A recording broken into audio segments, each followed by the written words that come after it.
Friday, July 5th.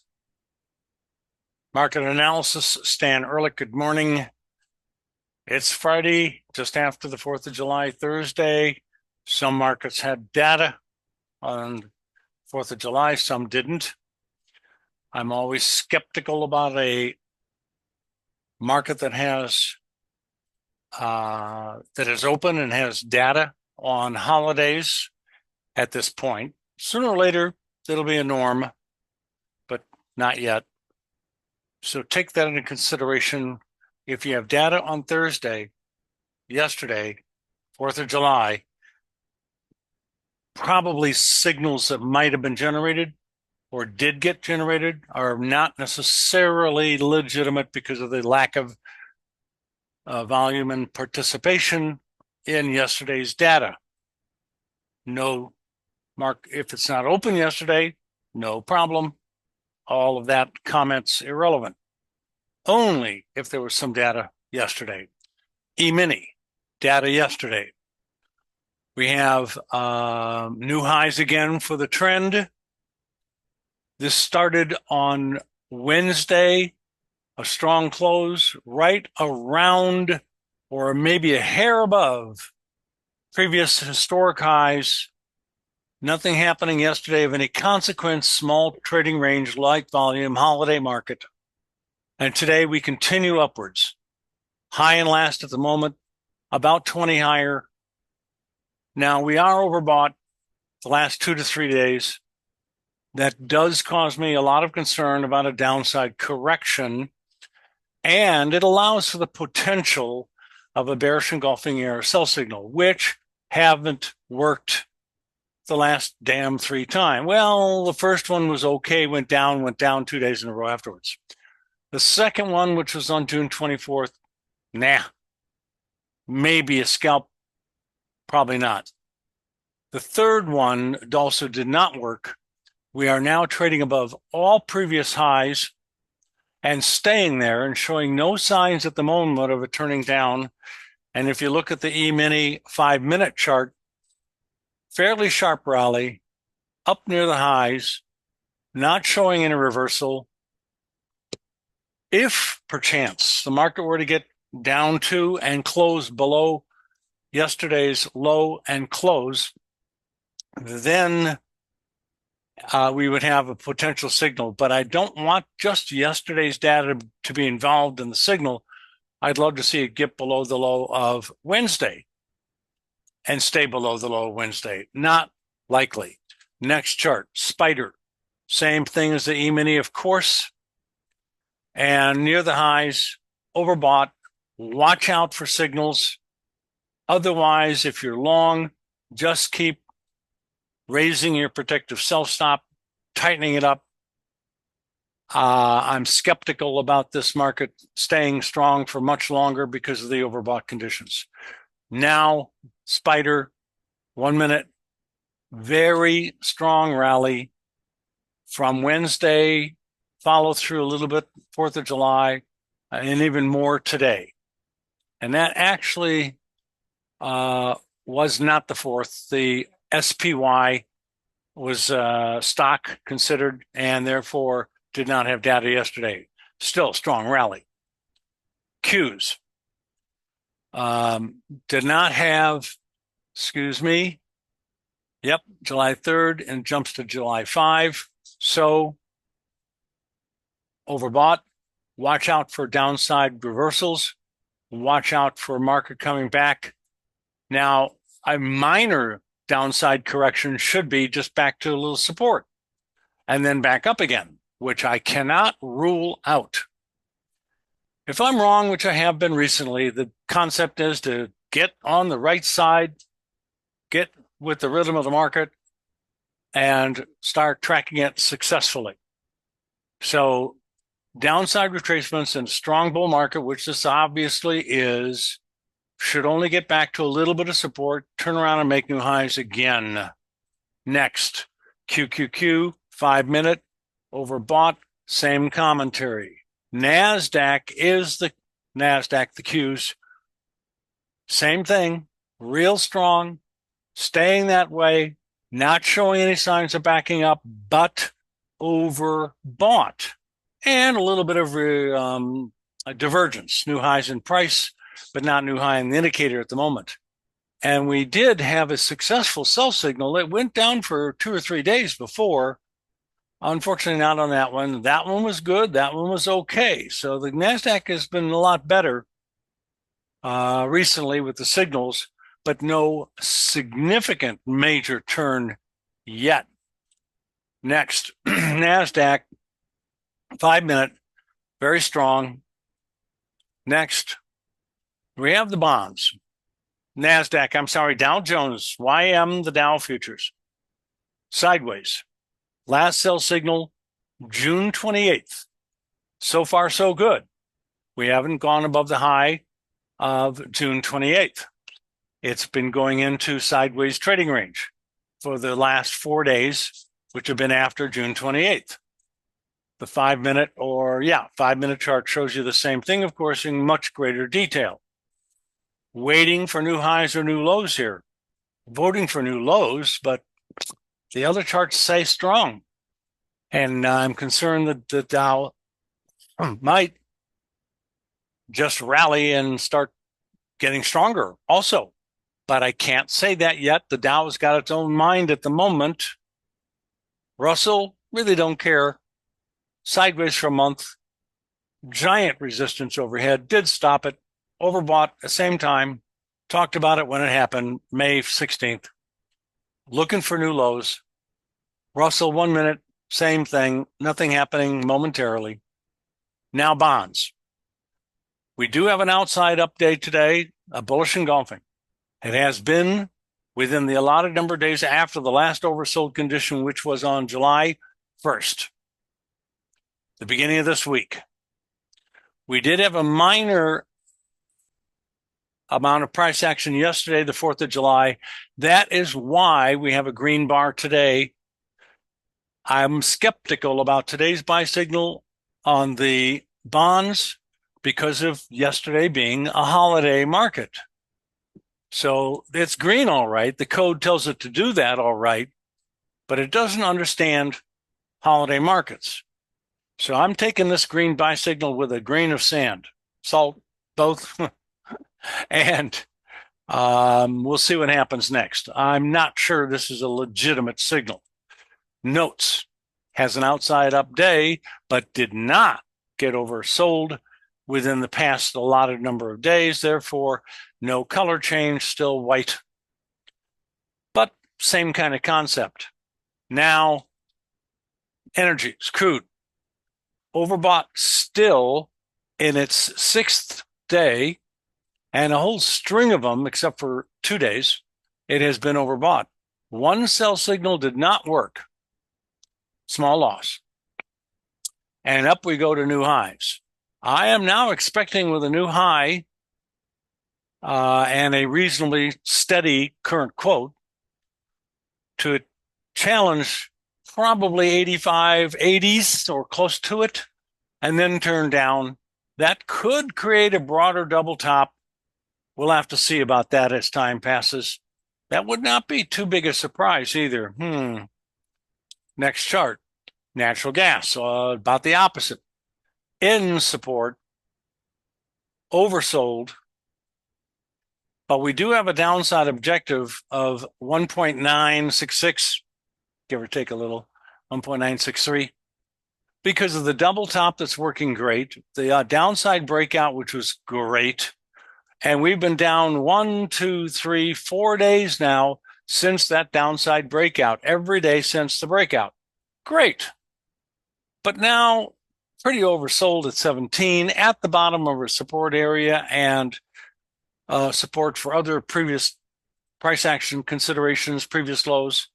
So I think it's about to bounce maybe back up to 2.6 and then 1.96. Next, heating oil. Hit support, oversold, bounced. Had a sell signal, minor profits, minor losses. Didn't work really the way we love them to. When you get them like this on the top of markets, or like that one right there on the top of a huge rally and goes straight down afterwards. And you guys have seen many of these. They don't come every day, unfortunately.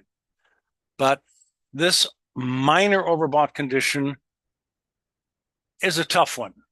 I'm going to have to pass on heating oil at the moment. I'll just simply pass on it. No signal today, but overbought and down a little could generate a sell signal if it gets below yesterday's low. Next, gold. New highs for a little while now, about a month, and it's staying there, high and last. And we never did break out of the double top formation, which is now very skeptical. As a matter of fact, I'm going to remove the downside objective, the depth of the formation. I'm going to leave the breakout level there because it is support, period. And I'll leave the double top markers alone as well. We probably want to make use of those later because that's the resistance level at 2474. Now at 2396, we're also very close to overbought, 70.35. So I guess up a little bit more overbought, and it could actually get to these highs. I'm not ruling out 2460 something and then down. Not overbought yet. Next, silver. Not overbought yet, but very, very close at 74.606. And similar situation as gold, getting right up there close to these highs, going back to gold, getting right up there close to these highs, back to silver. So a little bit more strength, get overbought, could be today, and then turn back down again. Yep, like what I see as far as watching for a bearish turn. Next, platinum. Well, this is too much, too strong, too long. Head and shoulder top pattern kind of now defunct. Eliminating the downside objective markers. I'll leave the neckline in there, but that's not going to work for the shoulder. Although I did have this rally pegged very, very nicely for a few days. And that one, it's still a bearish engulfing at the top. That didn't change. You can't change that. We did get a sell signal at the top of that rally, and it did go down for approximately a month, pretty damn good right afterwards. Great. But the head and shoulder pattern, I thought, was developing pretty much defunct. Resistance, overcome. Previous shoulder, last shoulder high, overcome. A downside dip happened in the interim, should have led to new lows and a downside breakout, not a big up day like today and new high ground for over a month. Not what head and shoulders are supposed to do at this stage of the game. High grade copper, now overbought. First time for a while. And probably have a little bit more upside strength, but should be watched for a downside turn or a downside reversal. Next, soybeans, oil, meal, corn, wheat, cattle, and hogs. So here we go, beans. And all the grains are doing not too bad lately, not too bad at all. I don't like triple bottoms because they're so damn rare, but this is one of them so far. And we've rallied, but not that much. New highs for a week or so. And there is a lot of resistance above the market. We just failed to get oversold and we failed to get a buy signal. But after new lows for a few days, it's come back pretty decently. So we're going to find out how it's going to handle 1143, the beginning resistance. And if it makes new lows again, well, then the bear long-term story is alive on a long-term basis.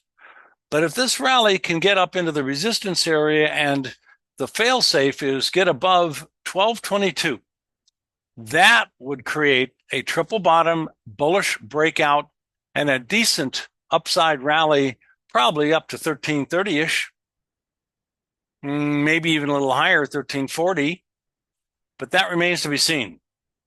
All we've got is a little rally right now up to resistance and the possibilities of some bottoms, but they're rare and not particularly likely. Soybean oil. This broad 2-year head and shoulder bottom is barely hanging on to existence. I'm going to actually make this last shoulder low a little bit bigger and pull this pivot point to here. Now, the head, I'll make a little larger also to give this a little more symmetry. And the last or first shoulder low, I'm going to do that too as well. So it's still there. The last shoulder just took a lot longer to form. This rally is a lot stronger than I expected about 3, 4, 5 days ago. It is overbought again and a sizable 88 RSI. So I think it's going to stop rallying at its minimum upside objective on a very small double bottom, which is kind of a triple. And that upside objective would be about 50, 51, which is right at resistance. And we're already overbought and at high levels of overbought. So I think it's about to turn down after reaching approximately 50, which is damn close.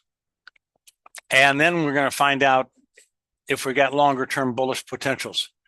Because if that leads to another set of new lows, well, head and shoulders going to be dead as far as its viability is concerned. The ridiculous thing is this is so big. Sorry about that. That it's a 2-year formation and the minimum upside objective is 92. Oh my God. Meal. A nice rally. Got to resistance, stopped, pulled back down a little bit. Still has a double top formation. And we did get a sell signal on the second high perfectly. Did work very nicely. Just taking its time about getting down to what it should get down to, 325. So I'm still looking for that level to be reached and then a support level to be tested. Next, corn has done the bearish thing, and I see no reason to believe that we have anything long-term bullish on corn at this point. Huge break into new low ground about June 28th. Very little bounce since then. Sideways trading range, staying relatively weak, flat. No reversals. All we got is an oversold condition after new lows for 2 years or so. I see nothing bullish about this except for a rally to resistance, which could be up to about 426-ish, and I can't rule out 441, then down if the long-term bear market persists. Wheat, double bottom potentials. Let's go this way. And the double bottom could be really important on a very long-term basis. This was the beginning of the war. We got a sell signal on the historic high day, March 8th, 22. And this double bottom doesn't look bad. Now, the breakout is above 736, I believe. And that's a ways away at 588 at the moment. So at the moment, resistance could turn it down. We do have this support that came in, and it was a double bottom, and it looks like it, with an RSI of 49, could rally up a little bit more. I'm going to go for the little bit more rally and then see what happens during that time frame. Cattle shoved itself into the resistance area today for the first time. A few days ago, we tested the bottom of the resistance area 3 days in a row very nicely with only 1 day and a half of a downside swing. And today, new highs, but not really keeping it at all. The new high has led to almost overbought. What was the RSI high? 74.97. That was so close, it's ridiculous. But it didn't reach 75, so didn't turn yellow. So we don't have a bearish engulfing possibility for a signal. Maybe just a bearish engulfing regular candlestick, maybe. It is barely higher. It did hit that resistance level way up there and then back off. Let me take this to the background. Let me see if I can do this to the background. Send to the background. And yep, that's not it. Okay, forefront, that's not going to change anything. Okay, so there's the top of the wick way up here at 188 something. And challenging the highest high for the move way back in September of last year. And almost overbought. It was overbought a few days ago. This is a classic situation for a top. Watch closely cattle here for a major top. Fail safe. Today's high is a buy stop if you go short anywhere. Next, we got both lows on the hog market, both. And the second low, great. Small rally into resistance caused problems. Today, bearish engulfing, but we're nowhere near overbought, so we don't get a red signal, but it is a bearish engulfing. This could cause the double bottom to fail. Resistance and a bearish engulfing. Need a little bit more weakness. I need to start closing below 87.60, and then I think the double bottom is going to fail. We're back to the E-mini. Don't see anything topping out here at the moment. Still close to the tops. Looking very strong. That's it. You guys have a great weekend. Profitable trading to you. See you on Monday.